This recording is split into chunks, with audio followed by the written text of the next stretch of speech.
Look, I like Governor Chris. I love Chris Christie. Okay? I like him. I think he's done a very good job. And I go back to what I've been arguing with you for a long time. I don't want to beg somebody to run for that job.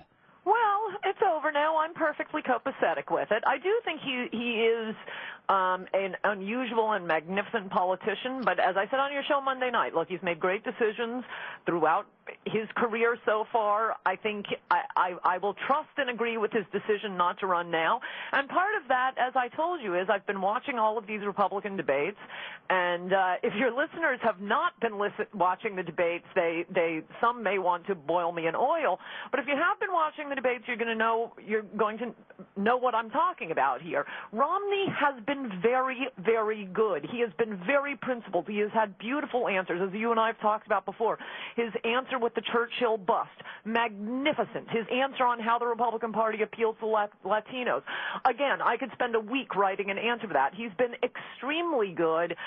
Yes, he's plastic, which is why that seems to be part of what people don't like about him. They think he seems like a mannequin, which is part of the reason. By the way, I don't agree with that. And maybe it's because I've interviewed him so many times. I think his biggest problem with the conservative base has been the same old question that he's answered 1,000 times, which is Romney care.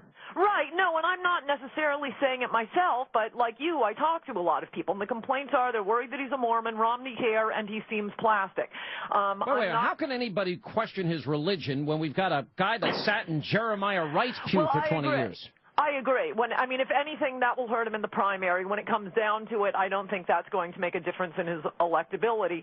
But my point is, people do say that he doesn't have that connection to voters, which is why, although my prediction is it's going to be Romney Rubio, I would like to argue against my own prediction and say that Romney should take Cain, because I was down at Florida CPAC, well, you were too, talked to a lot of the people, and it was striking how charismatic Cain is and how he connects to people, and they feel like he's talking directly to them. He fills the hole that Romney has in terms of massive charisma and connection to the people, plus which I kind of want to keep Rubio in the Senate, but I guess we'll burn that bridge when we get to it, as my family likes to say. I think we ought to